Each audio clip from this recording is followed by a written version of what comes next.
So what if we have to sort the entire heap, or even partial, let's say some of it. The sorting algorithm is going to be n log of n. N is going to be you're inserting the items, n is going to be heapifying it to make it into that heap structure. And then after that, it's going to be log of n for each time that you need to find and replace a value in the heap, because again, you're only going down one side of a tree. You're not going through the whole array. And notice I keep saying tree because honestly, I think of it visually as a tree and not just the array. So there's a lot of work that's going on behind the scenes, but it's all the functions that you and I have already covered. It's just that, frankly, we would do it looping over and over again to eventually, frankly, get all of the different values in and out of the tree. So as the code works that you just saw, what's going to end up actually happening is that it would go ahead and place the newestly retrieved or deleted value actually at the end of the array. So 26 was the minimal value of that heap.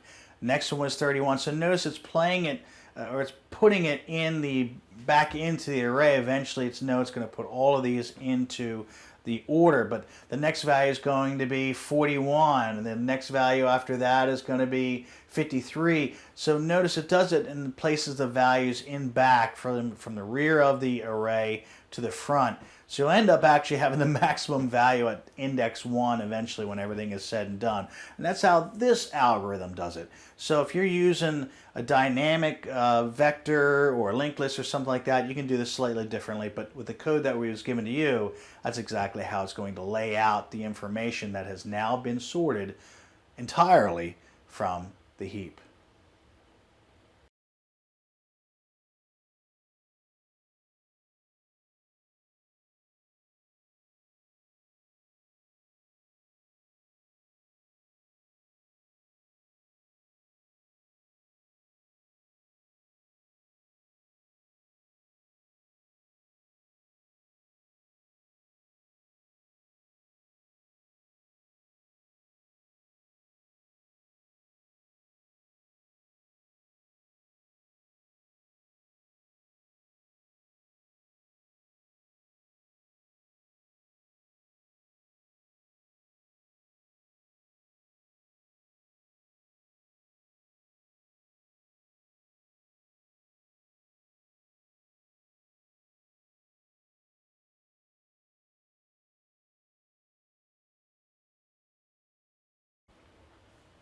So it's exercise time.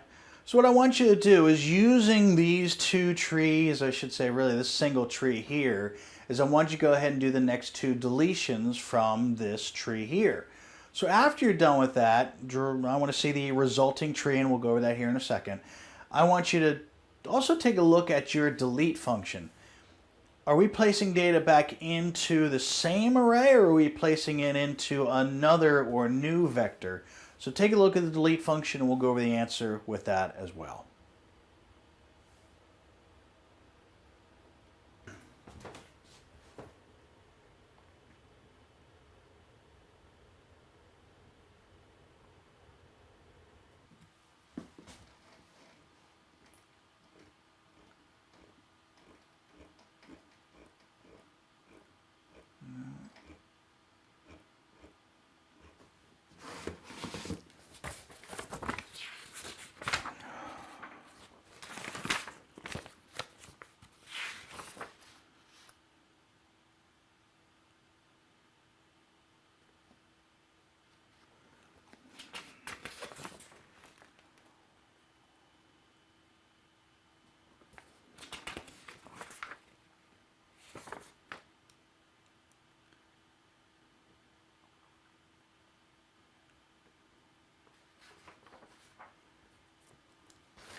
So in this last portion of our exercise, it's really inconclusive. Matter of fact, I'm really actually genuinely surprised that, well, in Java, they go ahead and return the item, which means, well, frankly, we don't know what it's going to be returning to, but that's the minimum item at the location.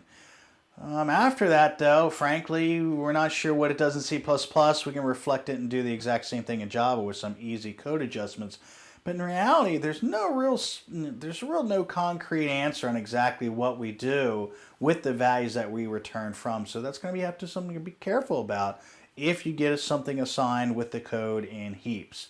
Make sure you know what you do with that deleted value that you are deleting and then replacing eventually with another value to the next minimum value in the heap, in a minimum heap.